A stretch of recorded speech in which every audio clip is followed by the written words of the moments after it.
Hello दोस्तों, कैसे हैं आप सभी। एक बार फिर आप सभी का स्वागत है आपके अपने यूट्यूब चैनल ज्ञान फ्लश पे। तो आज का जो टॉपिक है वो है आपका डिसोल्यूशन ऑफ पार्टनरशिप फर्म। क्या है? Dissolution of partnership firm. जैसा कि इसके पहले का जो वीडियो था उसमें मैंने रिकॉन्स्टिट्यूशन ऑफ पार्टनरशिप बता दिया था, जिसे हम डिसोल्यूशन ऑफ पार्टनरशिप के भी नाम से जानते हैं। ध्यान से समझिएगा, दो डिफरेंस होता है। अगर ऑब्जेक्टिव में आता है डिसोल्यूशन ऑफ पार्टनरशिप, तो इसका मतलब है reconstitution, change in agreement between the partner. जो आपने पढ़ा, change in PSR, admission, death, retirement, इनको हम क्या कहते हैं? इनको कहते हैं डिसोल्यूशन ऑफ पार्टनरशिप या change between the agreement between the partner is called reconstitution and also called the dissolution of partnership. But अगर बात की जाती है डिसोल्यूशन ऑफ पार्टनरशिप फर्म की, तो यहां पे पूरी फर्म ही बंद हो जाना, टोटल फर्म ही क्लोज हो जाना। तो इन दोनों में डिफरेंस याद रखिएगा। कभी कभी पेपर में आता है डिसोल्यूशन ऑफ पार्टनरशिप और बच्चा लगा के आता है अच्छा ये तो पूरी फर्म बंद हो गई। नहीं, यहां पे फर्म नहीं बंद होती। डिसोल्यूशन ऑफ पार्टनरशिप में फर्म बंद नहीं होती। डिसोल्यूशन ऑफ पार्टनरशिप फर्म जब होता है तब पूरी फर्म बंद हो जाती है।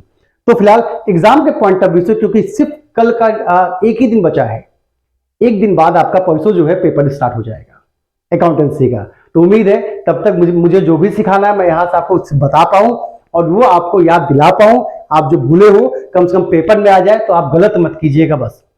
तो देखो, ये भी एक चैप्टर इंपॉर्टेंट है, डिसोल्यूशन क्वेश्चन देखने को मिल सकता है। तो यहां पे किन किन चीजों की सावधानी रखनी है कि आपसे गलत ना हो, उनको अच्छे से समझिएगा।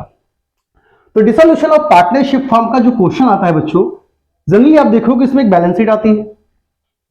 बैलेंस शीट दी होती है, उसके नीचे कुछ एडजस्टमेंट दी होती ना, बैलेंस शीट दे देगा, नीचे कुछ एडजस्टमेंट दे देगा। यहां से टू टाइप के क्वेश्चन बनते हैं। या तो आपको अकाउंट बनाने के लिए कहेगा या फिर आपको जर्नल एंट्री बनाने के लिए बोलेगा। क्या? या तो कहेगा अकाउंट बनाइए या तो कहेगा जर्नल एंट्री बनाइए। तो अगर फिलहाल पहले अकाउंट की बात की जाती है, इसी के साथ साथ हम जनरल भी सिखा देंगे। तो यहां पे कौन कौन से अकाउंट बनते हैं? जिस तरह रिकॉन्स्टिट्यूशन या डिसोल्यूशन ऑफ पार्टनरशिप में कौन सा अकाउंट बनता था? Revaluation account. Dissolution of partnership में, तो डिसोल्यूशन ऑफ पार्टनरशिप फर्म में क्या बनेगा? ये लिखा हुआ है रियलाइजेशन अकाउंट। तो यहां पे पहले तो ये ध्यान रखिए कौन कौन से अकाउंट बनते हैं। पहला बनता है रियलाइजेशन अकाउंट, ओके। दूसरा बनता है partner loan account, partner loan account. तीसरा बनता है जब कभी कैपिटल फिक्स दी होती है। एक सेकंड ऊंचा बच्चा, तो हाँ, जब कभी आपकी कैपिटल क्या दी होती है? फिक्स होती है। तो उस कंडीशन में हमें दो अकाउंट बनाना पड़ता है। एक बनाना पड़ता है कैपिटल अकाउंट और दूसरा बनाना पड़ता है पार्टनर्स करंट अकाउंट। ये फिक्स की कंडीशन में है, तो फिक्स की कंडीशन में दो अकाउंट आ जाएगा, पार्टनर्स करंट अकाउंट और partners loan account, sorry partners capital account. तो ये यहां पे अक्सर आपसे गलती होती है, बच्चा ध्यान नहीं देता। क्वेश्चन में फिक्स लिखा होता, फिक्स कैपिटल, और वो सिर्फ फ्लक्चुएटिंग मान के पार्टनर्स कैपिटल बना के आ जाता। नहीं बेटा, इन दोनों को बनाना है अगर कैपिटल फिक्स है तो। इसके बाद जो है वो है बैंक या फिर कैश अकाउंट। बस इतने ही अकाउंट आपके बनते हैं डिसोल्यूशन ऑफ पार्टनरशिप फर्म में, सिर्फ इतने अकाउंट। तो पहली चीज तो ये दिमाग में रखिए कौन कौन से अकाउंट बनते हैं। अब इसके आगे जब हम बढ़ते हैं तो हम ये देखते हैं कि क्वेश्चन लगाते समय हमें किन किन बातों का ध्यान रखना चाहिए। तो ये स्टार्ट किया जाता है। तो बेटा देखो, क्वेश्चन लगाते समय सबसे पहले जो आपको मिलती है वो मिलती है बैलेंस शीट। ये आपको बैलेंस शीट सामने दिखाई दे रही होगी। ये लायबिलिटीज लिखी है, ये एसेट्स लिखा है। इसमें किन किन बातों का ध्यान रखना है, तो यहां मैंने कुछ आइटम निकाले हैं। उम्मीद है कि इससे ज्यादा आइटम आपको पेपर में देखने को नहीं मिलेगा। एसेट साइड के ये आइटम और लायबिलिटीज, वो सॉरी, एसेट्स के ये आइटम, लायबिलिटीज के आइटम, इनको अच्छे से देख लीजिए, अच्छे से दिमाग में बैठा लीजिए, ना हो तो याद कर लीजिएगा।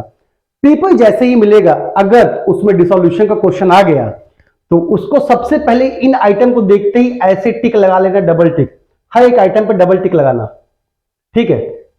ऐसे सब पे लगा लेना डबल टिक।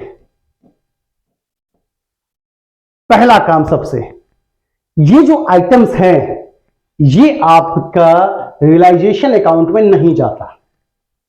सबसे पहला काम क्या करना है? क्वेश्चन देखना है ये जो मैंने आइटम्स यहां लिखे हुए हैं, इन आइटम्स पे टिक लगाइएगा। टिक लगाने का ये मतलब है कि ये आइटम्स इस अकाउंट में, रियलाइजेशन अकाउंट में जाएंगे ही नहीं कहीं। तो कहां जाएंगे? ये जितने भी आइटम हैं, आपको इनमें से ज्यादातर चीजें पता ही होंगी कहां जाता है। ये जो आइटम है ये सब जाता है पार्टनर्स कैपिटल अकाउंट में। कहां? पार्टनर्स कैपिटल अकाउंट में, सिर्फ एक दो को छोड़ के, जैसे कैश और बैंक। कैश और बैंक कहां जाएगा? इसके लिए आप बनाते हो बैंक अकाउंट। कैपिटल कहां जाता है? कैपिटल तो पार्टनर्स कैपिटल में ही। इसमें से एक ये लिखा होगा पार्टनर्स लोन, ये कहां जाता है? पार्टनर्स लोन अकाउंट में। जो पार्टनर्स लोन अकाउंट अलग से बनाते हो, ये दो चीज ऐसी है कि बैंक अकाउंट में, ये पार्टनर्स लोन अकाउंट में। इसके बाद यहां पे जितनी भी चीज आपको दिख रही होगी ना, वो सबका सब कहां जाता है? पार्टनर्स कैपिटल अकाउंट में। सबका सब कहां जाता है? पार्टनर्स कैपिटल में। इसमें कुछ नहीं जाएगा। तो पहली बात तो आपको अपने दिमाग में बैठा लेनी है। अब आप चाहे इसको याद कर लीजिए, चाहे दिमाग में बैठा लीजिए, बस चिट उट बना के मत ले जाइएगा। पता चले एक छोटी सी चिट बना के जेब में रख लिए, सर ने बताया था लाओ खोल के देखें। क्योंकि तुम लोग जुगाड़ पर ज्यादा विश्वास रखते हो, पढ़ाई पे नहीं। तो हालांकि जुगाड़ पे विश्वास कम रखिए, पढ़ाई पे ज्यादा। क्योंकि बेटा सक्सेस का कोई शॉर्टकट नहीं होता। अगर आप किसी भी चीज का शॉर्टकट देखिए, किसी भी चीज का शॉर्टकट आप ढूंढ लीजिए, शॉर्टकट में एक ही चीज होगा, आपका नुकसान ज्यादा होगा। तो सक्सेस का कोई शॉर्टकट नहीं है, नंबर पाने का कोई शॉर्टकट नहीं, पास होने का कोई शॉर्टकट नहीं है। आपकी पढ़ाई ही, जितना पढ़ोगे, जितना लिखोगे, उतने मार्क्स मिलेंगे। तो पढ़िए, ना कि आप शॉर्टकट के पीछे भागिए। ओके, तो चलो पहली बात आगे ध्यान में। अब इसमें एक चीज इंपॉर्टेंट है, थोड़ा सा ध्यान से देखना। जो इंपॉर्टेंट चीजें हैं वो मैं आपको बता रहा हूं, बस एक एक चीज को आप अपने माइंड में रखिएगा और आगे बढ़िएगा उसको देखते हुए। क्या लिखा है? Workman compensation fund. मान लीजिए वर्कमैन कंपनसेशन फंड आपकी बैलेंस शीट में दिया हुआ है 10,000। नहीं दिख रहा है या लिख देते हैं इससे, कितना दिया है? 10,000। ओके, वर्कमैन कंपनसेशन फंड दिया है 10,000 और कुछ भी नहीं दिया है। तो जनरली जो उसकी एंट्री आप बनाते हो या अभी तक जो आपने बनाया है रिकॉन्स्टिट्यूशन में, सेम ट्रीटमेंट यहां भी होता है, लेकिन हल्का सा चेंजेस है, ज्यादा नहीं, सिर्फ हल्का सा चेंजेस है। उसी चेंजेस को पकड़िएगा। अगर वर्कमैन कंपनसेशन फंड यहां दिया हुआ 10,000 और क्वेश्चन कोई इंफॉर्मेशन नहीं है, तब तो ये पार्टनर्स कैपिटल में चला जाएगा। पार्टनर्स कैपिटल में जैसे आता है वैसे चला जाएगा। लेकिन अगर कहीं एडजस्टमेंट में लिख दिया वर्कमैन कंपनसेशन क्लेम 7,000, कितना लिख दिया? 7,000, तो फंड में आपके पास कितना पैसा है? 10,000। क्लेम कितना है? 7,000। तो फंड तो सफिशिएंट अवेलेबल है ना। तो बच्चों का ट्रीटमेंट जानते हो क्या होता है? ज्यादातर बच्चों को मैंने देखा है, वो इस 10,000 में से 7,000 को माइनस करने के बाद जो 3,000 बचता है, उस 3,000 को सीधा सीधा डाल देते हैं कहा? पार्टनर्स कैपिटल अकाउंट में। 3,000 को, वो इस 3,000 को पार्टनर्स कैपिटल में डाल देते हैं, जैसा कि अभी तक आपने किया था। और इसको वो कहीं दिखाते ही नहीं है। वर्कमैन कंपनसेशन ये जो क्लेम है वो इसे कहीं दिखाते ही नहीं है। ऐसा मत कीजिएगा। देखो आंसर पे इफेक्ट नहीं पड़ेगा, आंसर तो आपका आ जाता है, लेकिन ऐसा मत कीजिएगा, ये तरीका गलत है कि सर मेरा तो आंसर आ जाता है, ये तो सही होना चाहिए। नहीं, ये गलत है। आपको ये क्लेम भी दिखाना पड़ेगा। तो कैसे दिखाएंगे? पहली चीज को हम सीखते हैं। देखो, अगर वर्कमैन कंपनसेशन क्लेम क्वेश्चन में दिया हुआ है, वर्कमैन कंपनसेशन क्लेम, तो मतलब इतना अभी हमें देना है, ये आपकी लायबिलिटी होती है। तो ये जाएगा रियलाइजेशन के बाई में, वर्कमैन कंपनसेशन क्लेम के नाम से। कितना? 7,000। जैसे सभी लायबिलिटीज को यहां डालते हो ना भाई, इनको छोड़ के जितनी भी लायबिलिटी होती है कहां लिखते हो? इधर। जितनी भी एसेट्स होती है कहां लिखते हो? डेबिट में। ये जो मैंने आइटम बताया, इनको छोड़ के बाकी लायबिलिटी कहां लिखते हो? क्रेडिट साइड में। एसेट्स कहां लिखते हो? डेबिट साइड में। तो जितना वर्कमैन कंपनसेशन क्लेम जाना है वो कहां लिखेंगे? क्रेडिट साइड में। और फिर यही पे आउट हो जाएगा। यही क्या हो जाएगा? पे आउट। किस नाम से? ट्रू बैंक अकाउंट के नाम से 7,000। तो वर्कमैन कंपनसेशन क्लेम की एडजस्टमेंट समझ में आई कि नहीं आई? उम्मीद है समझ में आ गया होगा। तो वर्कमैन कंपनसेशन क्लेम आपको अच्छे से समझ में आ चुका होगा। चलो, कभी कभी इसमें देखने को क्या मिलता है, देखो इसका दूसरा ट्रीटमेंट। 10,000 ऊपर है तो वर्कमैन कंपनसेशन कितना हो गया? 10,000 बाहर दिया हुआ है। तब ऐसी कंडीशन में जितना वर्कमैन कंपनसेशन क्लेम, एक सेकंड यार क्या हो गया ब्राइटनेस को आज, ठीक, चलो देखो, जितना वर्कमैन कंपनसेशन क्लेम बाहर लिखा हुआ है उतना ही अंदर दोनों इक्वल है, तो यहां पे कितना आ जाएगा 10,000, यहां भी कितना आ जाएगा 10,000। तो जब कुछ बचा ही नहीं तो क्या बैलेंस शीट में कुछ वो पार्टनर्स कैपिटल में कुछ जाएगा क्या, तो कुछ भी नहीं जाएगा।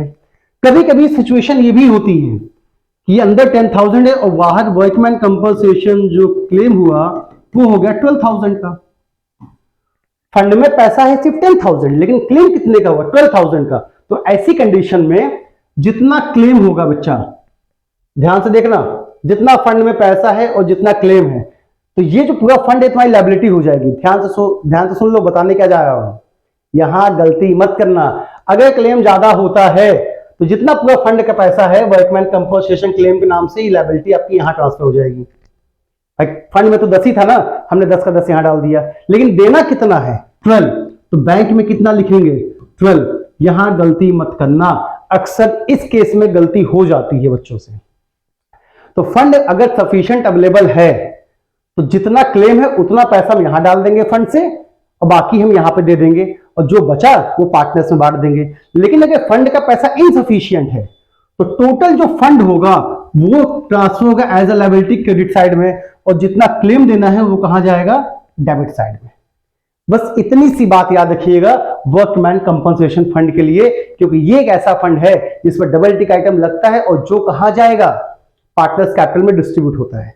जबकि यहीं पे आता है दो चीजें, देखो वो मैंने यहां पे नहीं लिखा होगा, एक गुडविल, एक इन्वेस्टमेंट फ्लक्चुएशन फंड। ये दोनों ऐसे फंड हैं कि यहां पे जब बिजनेस बंद होता है तो भैया कहा है कि गुडविल, तब वो पार्टनर्स में डिस्ट्रीब्यूट नहीं होती, उसे एसेट्स मान लेते हैं। और इन्वेस्टमेंट फ्लक्चुएशन फंड लिखा होता ना यहाँ पे, वो भी पार्टनर्स में डिस्ट्रीब्यूट नहीं होता, क्योंकि फर्म बंद हो गई तो इन्वेस्टमेंट भी बंद। तो जब इन्वेस्टमेंट में फ्लक्चुएशन नहीं तो कहा है कि इन्वेस्टमेंट फ्लक्चुएशन फंड, तो उसे लायबिलिटी की तरह यहां लिख देते हैं। बस इतनी चीज को दिमाग में बैठाइएगा, ठीक है। चलो आगे बढ़ते हैं। तो ये एक दो इंपॉर्टेंट बातें मैंने यहां बताई कि कौन कौन से आइटम आपको छोड़ना है। देखो डालने वाले आइटम, वो आइटम तो आपको पता है कि लायबिलिटी यहां डाल देते हैं क्रेडिट साइड में, एसेट लिख देते हैं डेबिट साइड में, लेकिन किनको किनको छोड़ना है वो ये फिक्स आइटम है, एकदम फिक्स है। इससे ज्यादा कुछ भी देखने को नहीं मिलेगा, मिलेगा तो बताइएगा, कुछ भी नहीं मिलेगा।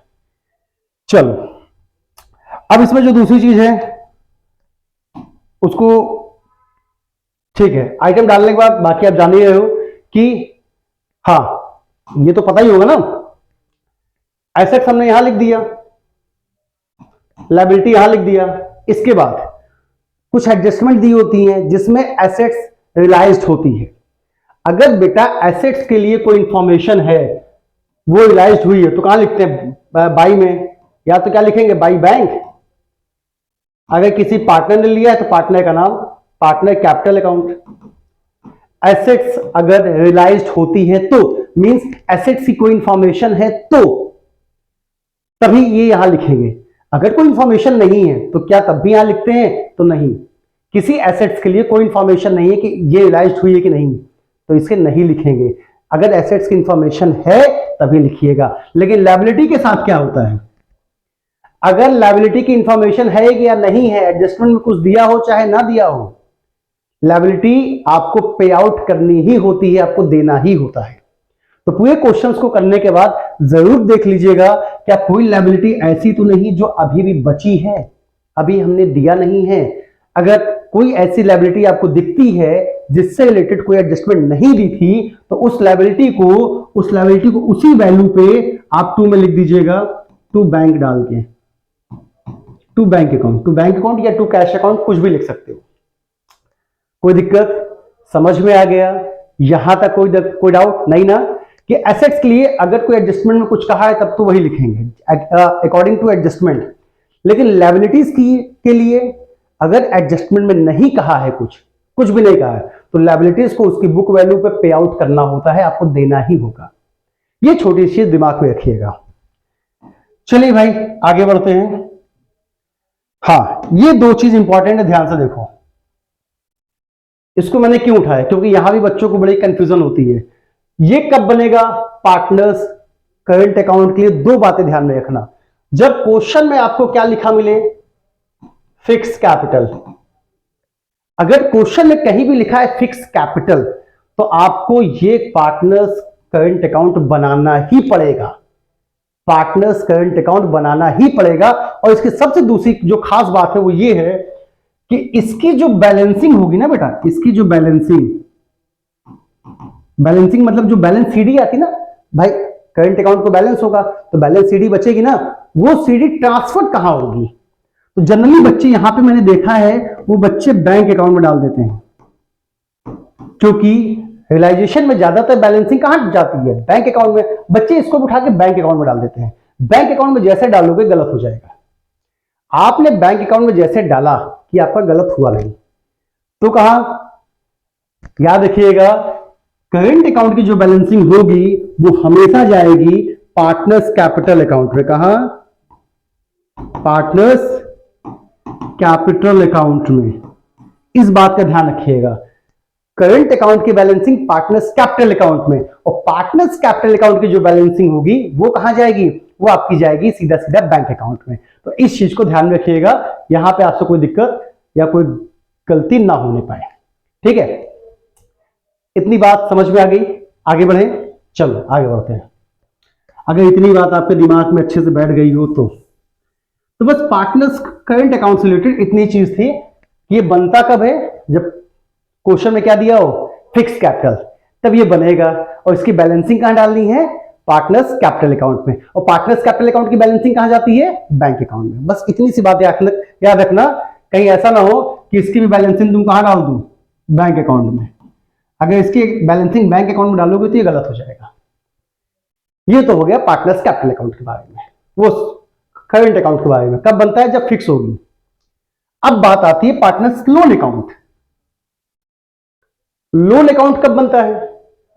जब बैलेंस शीट में पार्टनर्स लोन दिया हो, पार्टनर का लोन, उनकी मिसेज का, उनकी वाइफ का, मतलब वही मिसेज मतलब वाइफ ही होती है, उनके भाई का, बहन का, पापा का, मम्मी का, चाचा का, चाची का, किसी का भी लोन होगा तो लायबिलिटी मानी जाएगी। कहां आएगा? रियलाइजेशन में आएगा। लेकिन जब पार्टनर का खुद का लोन होता है, पार्टनर लोन अकाउंट, तो वो कहां जाएगा? पार्टनर लोन अकाउंट में। आपने इसे खूब बनाया होगा पार्टनर लोन अकाउंट, आपको पता भी होगा कि पार्टनर लोन अकाउंट बनता कैसे है। भाई पार्टनर लोन अकाउंट ये पड़ गया, यहां सिर्फ एक चीज आती है, इसका opening balance by balance BD, ये आ गया जितना लोन बैलेंस शीट में दिया होगा। इसके बाद इस लोन का पे आउट हो जाता है, ये लोन दे दिया जाता है। सीधा सीधा इसकी जो बैलेंसिंग होगी उसको कहां डाल देंगे? बैंक अकाउंट में। मान लीजिएगा यहां 10,000 था तो यहां भी कितना जाएगा? 10,000, और ये पार्टनर लोन अकाउंट पे आउट हो गया। तो इसकी बैलेंसिंग कहां जाएगी? इसकी बैलेंसिंग को कैपिटल अकाउंट में मत डालना है। पार्टनर्स लोन अकाउंट की बैलेंसिंग कहां जाती है? बैंक अकाउंट में। लेकिन इसकी बैलेंसिंग कहां जाती है? पार्टनर्स कैपिटल अकाउंट में। ठीक, चलो आगे बढ़ते हैं और देखते हैं इसके बाद का टॉपिक क्या है। ये आ गया ब्रह्मास्त्र इस चैप्टर का। मैं डेफिनेटली कह सकता हूं एकदम गारंटी के साथ, आप में से बहुत से बच्चे अगर कहीं फंसते होंगे तो वो इसी में, रियलाइजेशन एक्सपेंसेस में। थोड़ा सा इसको छोटा बना देते हैं तो आपको ज्यादा अच्छे से समझ में आएगा। ध्यान से देखो, मैं ये गारंटी के साथ कह सकता हूं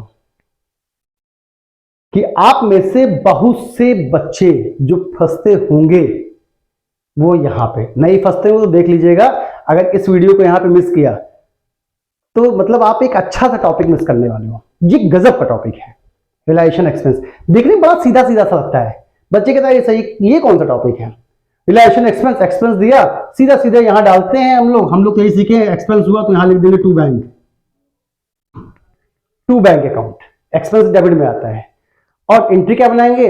realisation account debit to bank, यही हमने पढ़ा है। अगर किसी पार्टनर ने दिया है तो यहां लिख देते हैं to partners capital, to partners, मान लीजिए ए ने दिया तो टू एज कैपिटल अकाउंट लिख देते हैं और इसकी एंट्री बनाते हैं realisation account debit to A's capital. यही दो चीज तो आती है। हाँ बेटा, आती यही दो चीज है, लेकिन उसके बाद भी इसमें बड़ी समस्या है। आपने अभी तक एकदम सही पढ़ा है कि सर अगर फर्म ने दिया है, फर्म बिजनेस फर्म ने दिया है तो टू बैंक लिखेंगे, और किसी पार्टनर ने दिया है तो एज कैपिटल पार्टनर का नाम लिख देंगे। बस इतनी सी बात है। तो इसमें आप कौन सी बहुत नई चीज बताने वाले हैं? तो वो नई चीज यही है जो मैंने लिखा है। इनके स्टेटमेंट ध्यान से पढ़िएगा। इसको बताने से पहले मैं आपको दो चीज बताने वाला हूं, ये दो चीज, ये जो दो वर्ड आते हैं बॉर्न और paid, who bored the expenses या who bear the expenses and who paid the expenses, दोनों वर्ड अलग अलग हैं। बॉर्न का मतलब होता है वहन करना, हिंदी में कहते हैं वहन करना, या वहन का मतलब ये रिस्पॉन्सिबिलिटी लेना कि ये एक्सपेंसेस मैं दूंगा। इसकी रिस्पॉन्सिबिलिटी कौन लेता है? मैं लेता हूं। पेड रिस्पॉन्सिबिलिटी मैंने ली, लेकिन दे कोई भी सकता है। पेड मतलब एक्चुअल में पेड किसने किया।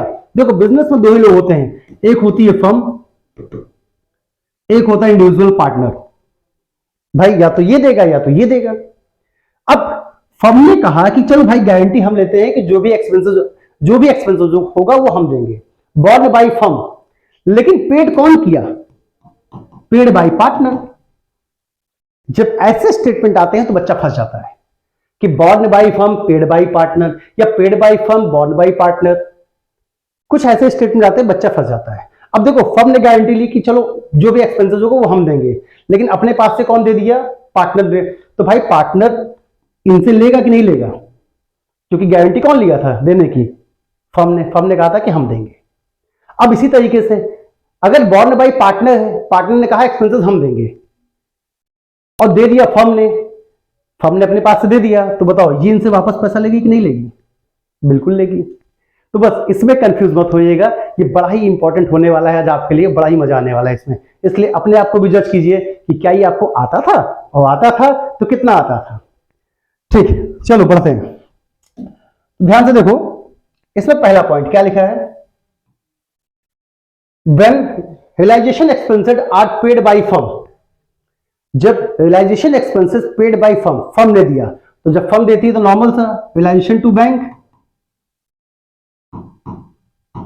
एंट्री भी आपको मैंने बता दी, realisation account debit to bank account जब फर्म देगी। भैया दूसरा क्या है? When realisation expenses are borne by firm, क्या लिखा है? Borne by firm and paid by partner. देखो बॉर्न का मतलब जो रिस्पॉन्सिबल है देगा तो वही ना, देगा तो वही। अगर फर्म ने कहा कि मैं दूंगा, तो या तो फर्म सीधा एक्सपेंस दे दे, नहीं तो भैया पार्टनर को दे जिस पार्टनर ने पैसा दिया है। फिर से समझो कहानी, ये फर्म है, फर्म ने रिस्पॉन्सिबिलिटी ली, फर्म के लिए वर्ड कौन सा यूज हुआ? Born word. किसके लिए यूज हुआ? फर्म ने। तो फर्म ने कहा देखो एक्सपेंस हम ही देंगे, एक्सपेंस हम देंगे, पार्टनर नहीं देगा। बट अगर कोई पार्टनर दे देता है, कोई पार्टनर अपनी जेब से दे देता है, तो फर्म की क्या रिस्पॉन्सिबिलिटी है कि ये इस पैसे को इसको देगी कि नहीं। तो एक्चुअल में पैसा फर्म ने ही तो दिया, इसने अपनी जेब से थोड़ी ना दिया, वो पैसा फर्म ने दिया। भाई ये अपना दे चुके थे, बाद में फर्म ने इनको वापस लौटा दिया। यही तो कॉन्सेप्ट बना। तो चलो देखो ध्यान से, फर्म ने क्या किया? इनको पैसा दे दिया, तो एक्चुअल में जो बॉर्न, जिसने बॉर्न किया, एक्चुअल में पैसा उसने दिया, तो इसका भी ट्रीटमेंट क्या बनेगा? फर्म ने पैसा सीधे मार्केट में दिया, एक्सपेंस दिया नहीं, फर्म ने पैसा दिया पार्टनर को। तो यहां पर जो आपका बनेगा वो बनेगा, एक सेकंड, कुछ हाँ बच्चों देखो, तो फर्म की रिस्पॉन्सिबिलिटी की पार्टनर को पैसा देगी क्योंकि उसने मार्केट में पैसा नहीं दिया। तो एंट्री क्या बनाएंगे? Partners capital account, partners capital account. Entry क्या बन गई? Realisation account debit to partners capital account, क्योंकि यहां भी पैसा किसने दिया? फर्म ने दिया है, ना कि पार्टनर ने। क्या पार्टनर ने दिया? पार्टनर तो अपनी जेब से दिया था। देखो यहाँ क्या लिखा? पेड बाय पार्टनर, पार्टनर ने अपनी जेब से दिया, लेकिन वो पैसा बाद में फर्म से ले लिया। तो एक्चुअल में जो एक्सपेंस था उसका रिस्पॉन्सिबल कौन हुआ? उसकी रिस्पॉन्सिबिलिटी फर्म ने ली थी। तो कहने का बस एक सिंपल सा मतलब है, जो बॉर्न करेगा, जो बॉर्न करेगा पैसा वही देगा। और ये जो हम अकाउंट बनाते हैं वो फर्म का बनाते हैं। किसका? हम फर्म का बनाते हैं, ना कि इंडिविजुअल पार्टनर का। ये अकाउंट पार्टनर का नहीं बनता, फर्म का बनता है। जब बेटा फर्म का अकाउंट बनेगा तो फर्म जितनी चीज देगा, फर्म जितनी चीज की रिस्पॉन्सिबिलिटी लेगा, सिर्फ वही लिखा जाएगा, और पार्टनर जो देगा उससे हमको मतलब नहीं। इतनी सी चीज दिमाग में बैठा लो। अब आगे देखो और भी अच्छे कॉन्सेप्ट। देखो बच्चों, तीसरा क्या लिखा है? Borne by partner.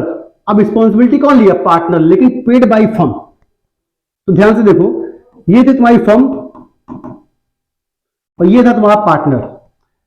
ये थी फर्म, ये था पार्टनर। एक सेकंड, ब्राइटनेस का पता नहीं क्यों इशू है। ठीक, ये थी फर्म, ये था पार्टनर। अब यहां पे बॉर्ड ने कौन किया? पार्टनर। पार्टनर ने कहा भैया हम देंगे, बॉर्ड ने किया पार्टनर।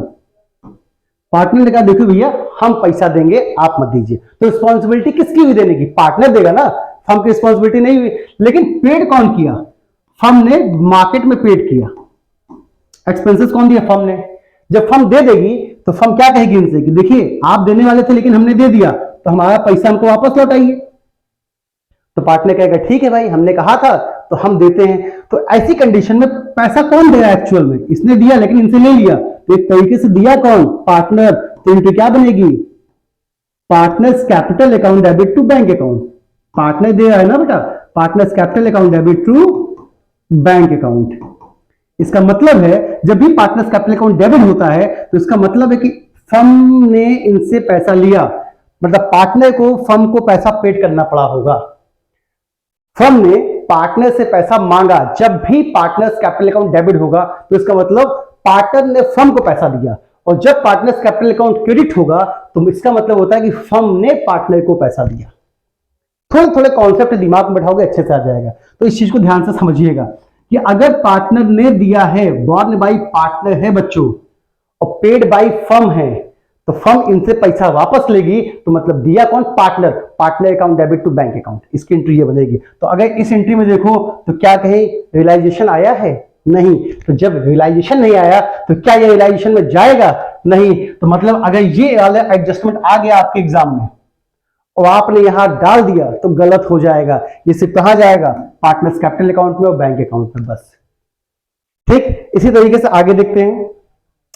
यहां ध्यान से देखो, when realization expenses are borne and paid by partner, यहां पे फर्म का कोई रोल ही नहीं है। ये पार्टनर है, इसी ने बॉर्न किया और इसी ने पेड किया, इसी ने रिस्पॉन्सिबिलिटी ली कि मैं दूंगा, और ये खुद दे भी देता है। फर्म का यहां कोई रोल नहीं है। जब कोई रोल नहीं है तो बताओ ये अकाउंट बनता कहां है? ये सबके सब अकाउंट तो बनते फर्म के पास है ना। जब सभी अकाउंट बनते फर्म में है और फर्म का कोई रोल ही नहीं है तो इस ट्रांजैक्शन की नो एंट्री होगी, इसकी कोई भी एंट्री नहीं बनेगी। इस चीज का भी ध्यान रखिएगा। कभी ऐसा आता है कि किसी पार्टनर ने खुद ही रिस्पॉन्सिबिलिटी ली कि ठीक है borne by A and paid by A, ऐसा लिखा है, तो बिजनेस में उसकी कोई एंट्री नहीं बनेगी। चलिए नेक्स्ट देखते हैं। नेक्स्ट लिखा है when the firm agreed to pay fixed amount to the partner towards realization expense and the partner has to bear the expenses। कहने का मतलब जब फर्म कुछ फिक्स अमाउंट देती है पार्टनर को, फिक्स अमाउंट का मतलब कमीशन हुआ, सैलरी हुआ, कि भैया ऐसे समझो ये है फर्म, ये है पार्टनर। फर्म ने कहा कि आप ही को सब कुछ देखना है। फर्म ने कहा कि देखिए आपको सब कुछ देखना है, पूरा डिसोल्यूशन आप देखिए और पूरा जो भी एक्सपेंस होगा वो आप दीजिए। फर्म ने इनसे कहा कि आप सभी एक्सपेंस देंगे, आप टोटल डिसोल्यूशन देखेंगे, जिसके बदले में हम आपको क्या देंगे? हम आपको कुछ फिक्स अमाउंट देंगे। वो सैलरी हो सकता है, वो कमीशन हो सकता है। ये जो सैलरी कमीशन हम इनको देंगे, क्यों देंगे? क्योंकि ये पूरा डिसोल्यूशन देखा इन्होंने, सब एक्सपेंसेस यही दे रहे हैं, उसके बदले में हमने कुछ फिक्स अमाउंट दे दिया। तो जितना अमाउंट फर्म इनको देगी बिहाफ ऑफ सैलरी या कमीशन, उतना ही अमाउंट यहां आएगा, उसके अलावा कुछ नहीं आएगा। जैसे सपोज दैट इन्होंने रियलाइजेशन एक्सपेंस पेड किया 10,000, लेकिन फर्म ने कहा कि हम आपको इन सब कामों के लिए सिर्फ 7,000 रुपए देंगे बस। फर्म ने एक फिक्स अमाउंट बताया कि हम आपको 7,000 ही देंगे। अब आप 10 दीजिए, 5 दीजिए, 2 दीजिए, 3 दीजिए, हमसे कोई मतलब नहीं है। तो जो realisation to partner capital firm ने किसको दिया? पार्टनर को दिया। तो क्या लिखेंगे? Partner capital account. अमाउंट में दिक्कत मत खाइएगा, फर्म जितना देगी उतना ही अमाउंट लिखा जाएगा। What ever the expenses paid by the partner doesn't matter. Expense, ये जो पार्टनर चाहे जो भी एक्सपेंस दे उससे कोई मैटर नहीं होता। कोई दिक्कत? समझ में आ गया ना? तो फर्म जो देगी, फर्म, बस इसको ध्यान रखिएगा। आइए इसको पढ़ते हैं। When realization expenses are to be borne by one partner, अच्छा क्या है कि born रिस्पॉन्सिबिलिटी एक ने ली कि हम देंगे, and paid by other partner, और दिया किसी दूसरे ने। अब यहां दो पार्टनर की बात की जा रही है, फर्म की नहीं। मान लीजिए एक पार्टनर एक्स था, एक पार्टनर वाई था। एक्स ने कहा देखो जो एक्सपेंस होगा भाई उसकी जिम्मेदारी मैं लेता हूं, बॉन्ड। बॉन्ड का मतलब कि जिम्मेदारी हम लेते हैं। भाई अगर जिम्मेदारी इसने लिया तो देना इसी को चाहिए था, लेकिन इन्होंने दे दिया, पेड किया वाई ने। जब वाई ने अपनी जेब से दिया तो इनकी क्या रिस्पॉन्सिबिलिटी है, पैसा वाई को देंगे कि नहीं देंगे? ये पैसा वाई को देंगे। तो इस कंडीशन में जो एंट्री बनेगी, बताओ किसने किसको पैसा दिया? तो पहला आया एक्स जो जिम्मेदारी लेगा, तो x capital account debit. X ने किसको दिया? वाई को दिया, वाइस कैपिटल अकाउंट। ये बच्चों इसकी बन जाएगी एंट्री। अमाउंट जितना भी अमाउंट रिस्पॉन्सिबिलिटी लिया होगा देगा। अब बताओ क्या इसमें कहीं रियलाइजेशन है? नहीं। जब इसमें रियलाइजेशन नहीं है तो क्या ये रियलाइजेशन में आएगा? नहीं आएगा। लेकिन आप पेपर में देखोगे तो आप डाल दोगे। तो ऐसी गलतियां मत कीजिएगा, मैं आपसे बार बार बोल रहा हूं, ठीक है? तो यहां पर एंट्री जो बनेगी, X capital account to Y's capital account, ठीक है? तो ये जाएगा कहां? सिर्फ पार्टनर्स कैपिटल अकाउंट में। एक्स में डेबिट में होगा, वाई में क्रेडिट साइड में हो जाएगा। एक्स में कहां जाएगा? पार्टनर्स कैपिटल में डेबिट में, वाई में कहां जाएगा? क्रेडिट साइड में। तो इसको याद रखिएगा। चलिए सर ये तो आपने ऐसे बता दिया, कुछ अगर क्वेश्चंस हो जाता तो मजा आ जाता। इसी के लिए मैं आपके लिए कुछ क्वेश्चंस भी लेके आया हूं कि शायद क्वेश्चन से और आपको अच्छे से समझ में आ जाए। चलिए इसके कुछ क्वेश्चंस को देखते हैं कि आपको कैसे एडजस्टमेंट देखने को मिल सकती है। बेटा देखो लिखा है पहला, रियलाइजेशन एक्सपेंसेस अमाउंटिंग टू 10,000। ना इसमें बॉर्डर लिखा है ना पेड लिखा है, सिर्फ रियलाइजेशन एक्सपेंस लिखा है। तो ये सीधा सीधा कहां जाएगा? इसके डेबिट में, रियलाइजेशन अकाउंट के डेबिट में क्या लिखेंगे? टू बैंक, क्योंकि यहां पार्टनर का नाम भी नहीं दिया हुआ है। टू बैंक 10,000 रियलाइजेशन में आ जाएगा। एंट्री क्या बनेगी? Realisation account debit to bank account. कोई दिक्कत? तो कोई दिक्कत नहीं। अब सेकंड देखो क्या लिखा, realisation expend amounting to 10,000 were paid by A. 10,000 expense था, किसने दिया? ए ने दिया। तो ए ने दिया, यहां ना बॉन्ड लिखा है, बॉन्ड तो लिखा नहीं लिखा ना, ये कौन रिस्पॉन्सिबिलिटी लिया? तो ऐसी कंडीशन हम मानते हैं कि फर्म ने ही दिया है। तो बट फर्म यहां पे किसको देगी? ए को देगी। जब पार्टनर लिया है तो टू एस कैपिटल अकाउंट हो जाएगा। एस कैपिटल अकाउंट कितना? 10,000। एंट्री क्या बनेगी? Realisation account debit to A's capital account. दोनों ही समझ में आ गया। अब इसको पढ़ो अच्छे से। Realisation expense amounting 10,000 were paid by A and borne by firm. क्या कहा? बॉर्न बाय फर्म और पेड बाय ए। तो अभी मैंने क्या बताया, भले इसने पेड किया हो लेकिन पैसा दे कौन रहा है? पेड करने के बाद फर्म ही तो देगी, क्योंकि बॉर्न बाय क्या लिखा है? फर्म। रिस्पॉन्सिबिलिटी कौन ली है? फर्म। तो फर्म ने किसको दिया? फर्म ने दिया पार्टनर को। फर्म ने दिया पार्टनर को, तो एंट्री क्या बनेगी? Realisation to partner capital. Realisation to partner capital. Firm ने दिया पार्टनर को, तो realisation account debit to partners capital account. समझ में आ गई बात? चलो तो ये भी आपको अच्छे से आ गया। अब आइए इसको देखते हैं। 3 हो गए। चौथा, हाँ, realisation expenses amounting 10,000 were paid by firm on behalf of A. अब देखो इसका मतलब अच्छे से, ये है बेटा फर्म, ये है ए। अब ध्यान से यहां पे देखिए, behalf of A. Behalf of A का मतलब कि यहां पे रिस्पॉन्सिबिलिटी जो बॉन्ड वाली कंडीशन थी वो कौन लिया था? ए ने। ए ने रिस्पॉन्सिबिलिटी ली थी कि एक्सपेंसेस मैं दूंगा। कौन देगा? ए। लेकिन ए के बिहाफ पे दे कौन दिया? फर्म। फर्म ने कहा, ए को टाइम नहीं था, ए ने कहा देखिए हम आ नहीं पाएंगे, एक काम कीजिए आप पैसा दे दीजिए, जब हम आएंगे तो बाद में हमसे ले लीजिएगा। तो ए के बिहाफ में फर्म ने यहां पे पेड किया। तो जब बताओ फर्म ने पेड किया तो वो ए से वापस लेगी कि नहीं लेगी? लेगी ना। तो अब बताओ यहां पैसा एक्चुअल में दिया कौन? ए ने दिया। तो जब ए पैसा देगा, फर्म नहीं देगी, तो एंट्री क्या बनेगी? A's capital account debit to bank account. To bank account. जब ए देगा, ए देगा। अगर इस पूरे स्टेटमेंट को देखिए तो फर्म ने दिया तो है, लेकिन रिस्पॉन्सिबिलिटी कौन लिया था? बॉन्ड कौन किया था? ए ने। वहन कौन करेगा? ए। हम तो दे देंगे लेकिन बाद में ए से ले लेंगे। तो एक्चुअली जो पैसा दिया वो तो ए ने दिया ना। तो A capital account debit to B. इन छोटी छोटी चीजों को एकदम दिमाग में बैठा लीजिएगा, याद रख लीजिएगा, यहां पे आपकी गलतियां नहीं होनी चाहिए। ठीक, चलो बढ़ते हैं आगे। आगे देखते हैं भाई। अब इसके बाद जो बच्चों आता है वो ये है आपका पांचवा। रियलाइजेशन एक्सपेंसेस कितना था? 10,000, out of which 4,000 to be borne by A, okay, and balance by firm. ठीक है, अब इस स्टेटमेंट को अच्छे से समझिएगा और इसकी एंट्री को देखिए कि मैं यहां बनाने के वाला हूं। बहुत अच्छा स्टेटमेंट है ये। बेटा रियलाइजेशन एक्सपेंस था तुम्हारा 10,000। अब बात आती है दो की, एक आता है फर्म, एक आता है मिस्टर ए। ये हो गया फर्म। ये जो 10,000 टोटल एक्सपेंस था, जो फर्म ने कितनी रिस्पॉन्सिबिलिटी ली? बॉर्न बाय ए, हाँ ए ने कहा कि इस 10,000 में से हम देंगे 4,000।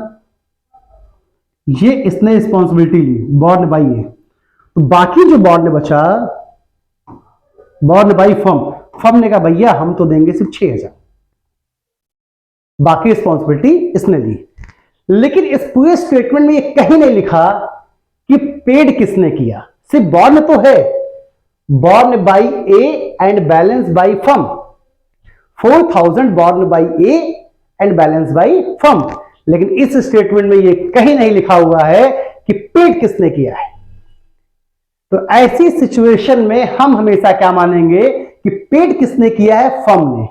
जब भी पेड की कंडीशन बॉर्न लिखा हो लेकिन पेड ना लिखा हो कि पेड किसने किया, तो हमेशा हम क्या मानते हैं कि जो पूरा एक्सपेंस है ये कौन दिया होगा? ये टोटल का टोटल फर्म ने पे किया। ए की कोई रिस्पॉन्सिबिलिटी देने की नहीं है। कौन देगा? फर्म देगा। तो फर्म जो अपना कहा है, फर्म ने जो गारंटी ली 6 ये भी देगा और फर्म पार्टनर को भी देगा। मतलब एक रिस्पॉन्सिबिलिटी नहीं देने की। अगर पेड नहीं लिखा है तो एक रिस्पॉन्सिबिलिटी नहीं है। फर्म अपना तो देगा ही देगा, प्लस इसका भी पैसा देगा। तो इसकी जो एंट्री बनेगी वो कहां है? देखो, जब फर्म देता है तो यहां टू बैंक आता है। फर्म ने अपना कितना दिया? 6,000।